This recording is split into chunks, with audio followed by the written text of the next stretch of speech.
Welcome back to Turning Hard Times to Good Times. I'm your host, Jay Taylor, and I'm really pleased to introduce Crescat Capital to you today. And to help help me do that, I've got Kevin Smith, who is the founder and chief investment officer, and Tavi Costa, who is the portfolio manager and I guess the macro designer of the company's macro view of the world and the market. So it's really good to have them with us. Now, I learned to know about Crescat Capital primarily because of Quentin Henning's involvement with the company as a technical advisor, because I've been just really a big fan of Quentin's for many years. I was drawn to the Crescat Gets Active.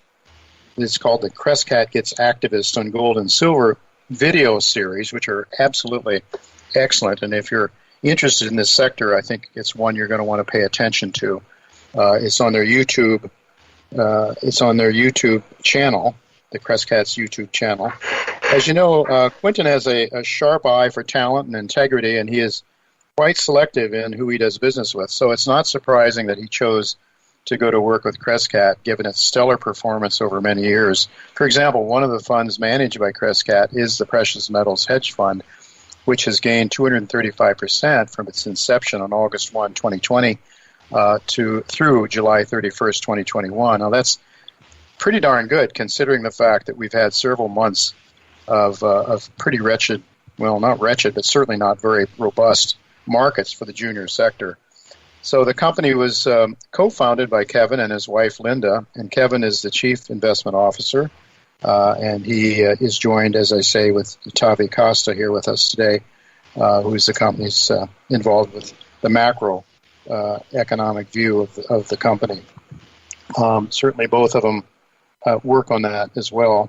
If you personally invest in the junior sector, I think this is really a company you want to pay attention to at Crescat, especially the Crescat Gets Activists on Gold and Silver videos.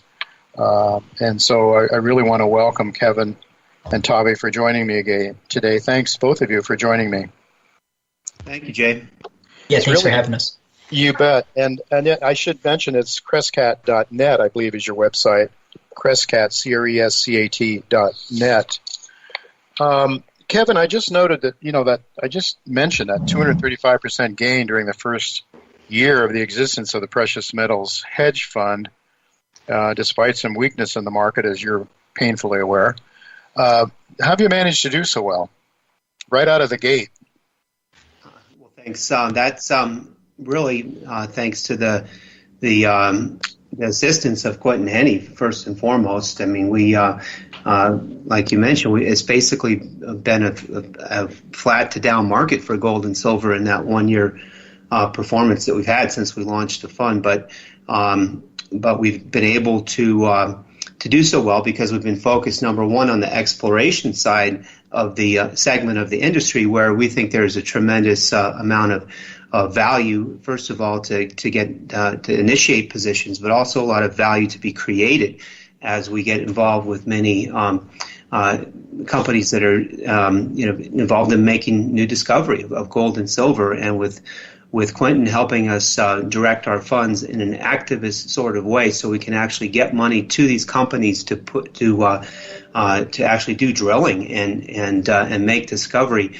We have been able to generate those returns, and primarily it came from helping companies get money to make some big new discoveries, and those are companies like SK Mining, El Oro Resources, and Newfound Gold. Just three of at least a dozen of our companies that had excellent drill results in the last year, and have been creating value in the ground. Mm-hmm. Yeah, no doubt about it. And in a lot of your presentations, you talk about the Lassonde curve. It is during that discovery phase when really a lot of percentage gains are made, and then you go into the orphan period and things slow down a little, and then you get into the time frame where the successful companies then probably exceed their old highs. Hopefully they do.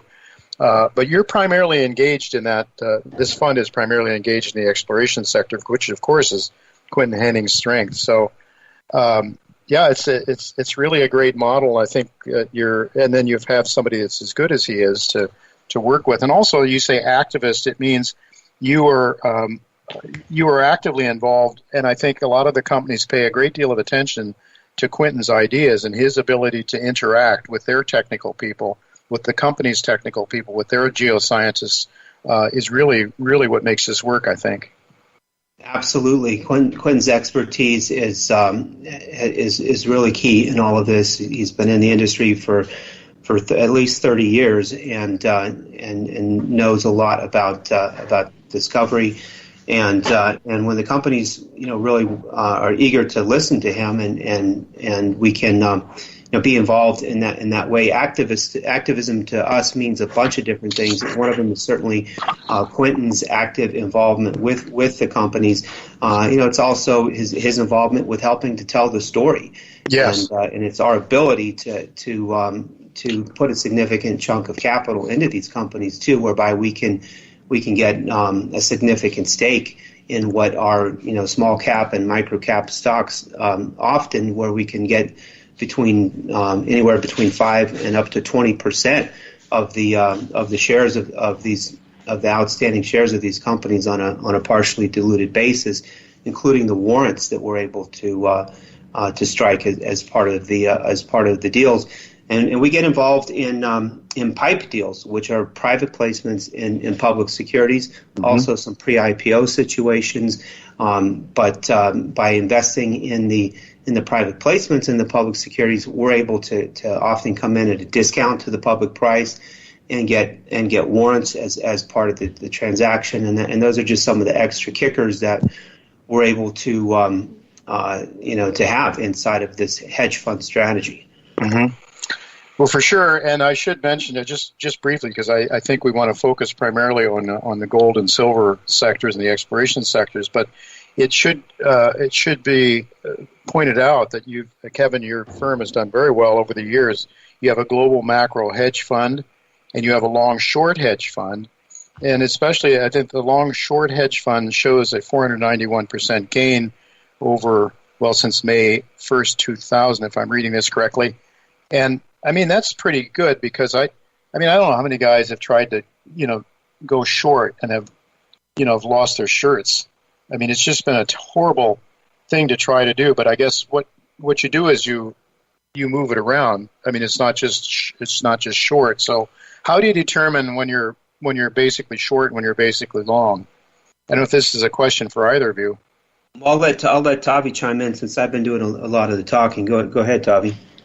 Well, I would say that the most important part that we try to focus on is looking for pair trades and ideas that are secular moving. In this case, in today's environment where we believe we're entering a long-term inflationary setup for the markets, and you look at the investment alternatives universe of pretty much any stock or corporate bond or treasuries that actually yield less than inflation expectations. When you are in that environment, you start thinking about the flows out of very crowded, investments towards something that has been out of favor, such as commodities. Mm-hmm. And so that's where we came up with this idea of really implementing the commodities to equity ratio. We don't know what's going to cause this ratio to rise, if it's commodities that will outperform significantly, or it will be equity markets that will perhaps reach a reckoning moment given the valuations where we are when it comes to the business cycle and or calculations of issues and this mismatch of fundamentals and the reality of prices today. So I think that matching the two opportunities is really something we've done in the past, and we enjoy having the two asymmetric bets in both sides of the portfolio. And then we add some other things such as we have shorts in the Chinese currency. We have shorts in the Hong Kong dollar as parts of perhaps you call it an insurance play. We don't have to necessarily be right about those, but if we are, those make up a whole performance for the year. So it's almost like a basket of very asymmetric opportunities that we find in the markets, and that is one way to be positioned. And your global macro hedge fund has also performed well. I see 580% since January 1st, 2006. So I guess maybe Kevin, you can tell people these are hedge funds and the entry level, because they are, relatively modest as hedge funds go at different levels. Would you care to comment on that? The precious metals hedge fund, the long short hedge fund, and the global macro hedge fund. Sure. The global macro hedge fund has been our flagship fund since we launched it really in 2006. In the last year, since we launched the precious metals fund, that one has actually grown to become even larger in just 1 year, which is pretty crazy. But it's testament to the exciting things going on in that sector and in that fund. Both of those two funds, the global macro and the precious metals, have a $250,000 minimum. They are for accredited investors only. They are true hedge funds in that sense. And then our long short fund, which has an even longer track record, that was started kind of at the peak of the tech bubble in 2000. And that one has a $100,000 minimum, and that's focused just more on long short equity. Well, speaking of tech bubbles, maybe Tavi, you can comment on that. I know that your letter that you sent out to your shareholders or to your investors, you did a comparison of the tech bubble in 2000 with the one we have now. Would you care to comment on that? Sure. This comparison was actually made by Kevin, but I can certainly chime in and tell you a little bit about what the research looked like. And the question really was, how much of the enterprise value of those businesses back in the tech bubble were relative to the GDP at the time. And what we found is that today we're at much more extreme levels when we look at the top companies in the tech sector. Tech companies are very profitable, but are actually less profitable on a yield basis relative to what inflation really is. Wow. We think that this issue of what security selection has looked like in the last few years with the focus on top-line improvements will perhaps shift away as cost of capital begins to rise, caused by inflationary forces picking up. And therefore, we think that the higher focus on profitability and cheaper stocks and fundamental analysis and value investing principles will actually take place again. And so why we think that natural resource industries will become a bigger part of the economy as we move towards a new regime in the markets. And so that's we are very concerned about the valuations in the tech sector, very concerned about valuations in the market as a whole. And we think that there is certainly a risk for a deflationary shock, believe it or not, given the fact that liquidity has so far been very large, coming from central banks. But certainly we are in a moment where the Federal Reserve is strapped. And so what are they going to do? There's a possibility of taking the path of least resistance, which would be the inflationary side. And so we have an inflationary a portfolio focus with the exploration names in the portfolio and the commodity-related companies with some shorts paired with it as part of that risk. And who knows, the exogenous shock that could perhaps create a liquidity crash in equity markets. Yeah, who knows? And how do you prepare for it is a bigger question. How do you, in your portfolio selection, how do you prepare for that exogenous shock that might just, take the floor out from underneath the markets? Well, I certainly have a view on what the exogenous shock could look like. I think it's coming from China. When we look at the credit imbalances in China, historically, we've never seen any economy to get to the level that we've seen China with over $50 trillion in its banking assets. And so clearly we have a credit bubble that tends to implode and perhaps could potentially have issues in the global economy as well. As we know, we've had a CCP. The CCP has been cracking down on domestic companies. We've had some issues with ADR companies in the U.S. And the change in price levels of Chinese securities have certainly been linked to a lot of the macro data in the U.S., which suggests that we may see a deceleration of growth in the next months or so, and perhaps even a correction in equity markets in the U.S. And so we're very focused on that. It's one of the risks that I don't think the Federal Reserve has its hands on, and that could potentially become a much bigger problem. So there's a few buckets of shorts that we look at. We look at the very high multiple names, the high flying names, and most of them are in the tech space, software space, and so forth. But there's quite a lot of other issues that we see with margins getting squeezed, with our views about wages and salaries growing, and so we're looking for companies that don't have much of the buying power and selling power, I would say, and could perhaps get squeezed into margins issues in the following months and years. And so I think those two buckets are very important right now, and we use our quant models to select those in order to have a basket of high potential shorts here.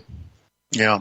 Well, we just had Michael Oliver on our first segment today, and he's also getting a bit queasy about the high-tech names, the big names, the guys that have been carrying the NASDAQ and the S&P primarily on their backs for some time, and he sees also some possibilities there of a decline in an equity market decline.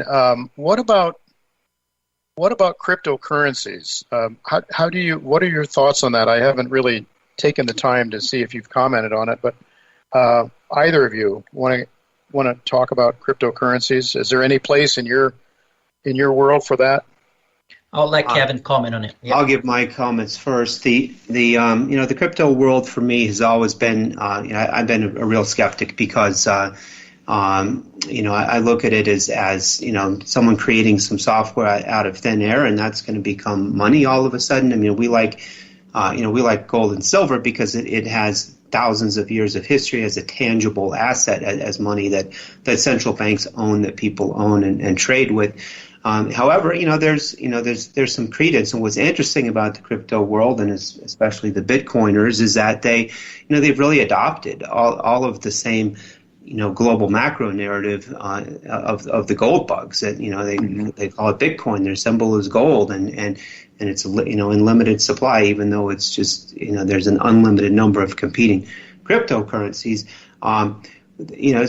So I think in general it's raising more awareness for the issues of fiat money and debt and the inevitable inflation and devaluation of the dollar and other fiat currencies that we're likely to experience. And if the crypto crowd wants to adopt that same narrative, that's okay. But I think it's also a big sign of the speculation that's out there in the market at large, and all the money that is sloshing around that the Fed and the government has created through the fiscal and monetary stimulus. And so we really need to be careful here, especially at these insane valuations. There's a lot of speculation in the markets, and I think there's a lot of risk in crypto. And if someone has made a lot of money in crypto, and we have investors that have made a lot of money in crypto, and they've been peeling it off and putting some with us. And I think that's it's a good mix to have some traditional precious metals in your portfolio too, if you're a crypto fan. No doubt about it. I think you commented also in your latest letter about gold relative to commodities. Gold has been disappointing for those of us gold bugs compared to the commodity sector overall. Would either of you care to comment on that? Why the weakness in gold when we have all this inflation, rising inflation levels that are taking everybody by surprise? And now that one is one of Tavi's charts, so he should definitely comment on that. Yeah, well, I think the idea is yes, gold looks relatively cheap when you look at compared to the monetary base, money supply, equities. But even more importantly, it looks undervalued when you look at relative to other places such as commodities as a whole. And so that's for me what it shows is that we saw since 2018 in August, we saw an appreciation of gold all the way to August of 2020. That went up all the way to about 75%. And then since then, we've seen sort of a consolidation period. And I think that a lot of that move was signaling what we saw in regards to the fiscal and monetary disorder when it comes to central banks coming to rescue of the equity markets. Now, since then, we've seen this idea of tapering sort of becoming more popular. I think that has partially hurt gold, and on top of the issues with cryptocurrencies that have, I would say, still been getting a lot of momentum in regards to capital flows. But I think that at the end of the day, central banks buy gold. And so if we see a beginning of issues in regards to central banks needing to improve the international reserves of those countries, which I think it's going to happen, it's going to become a trend where central banks will have to start buying gold in order to improve the quality of those currencies that are backed by international reserves. I think that's going to be one of the things that creates a demand for precious metals. So we still think that we are in a secular bull market for precious metals. We haven't seen a lot of the late cycle signs, such as the M&A cycle in the miners.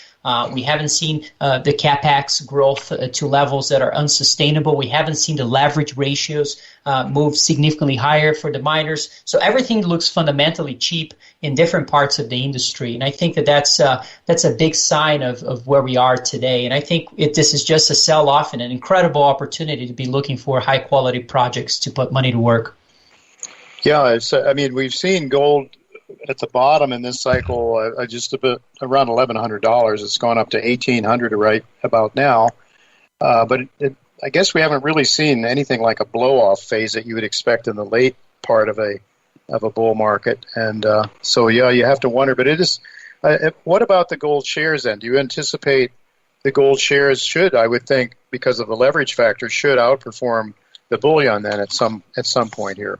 I think when you look at where we are in the cycle for precious metals mining shares, and especially when it comes to the junior mining stocks, which is the exploration sector, we've effectively been through a 10-year bear market that only retested its lows in March of 2020 with the COVID lows. And here, just in the past couple of months, we've had another smackdown. We called it blood in the streets when it was March 2020, and that was a great buying opportunity. But we kind of have another one of those blood in the streets moment here in terms of how the juniors have sold off on this idea that inflation is transitory and that, that the Fed's getting ready to taper anyway.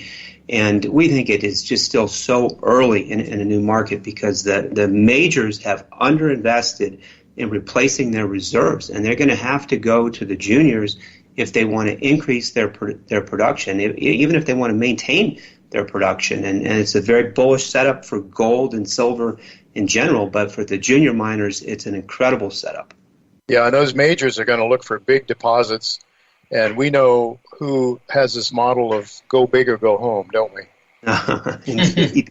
I think it's somebody no one other than Quentin Henney knows how to find big, high-grade gold deposits. Well, he's not interested if they're not big, I think, for the most part. So now with just about a minute left or so, if either of you would want to comment on this transitory issue.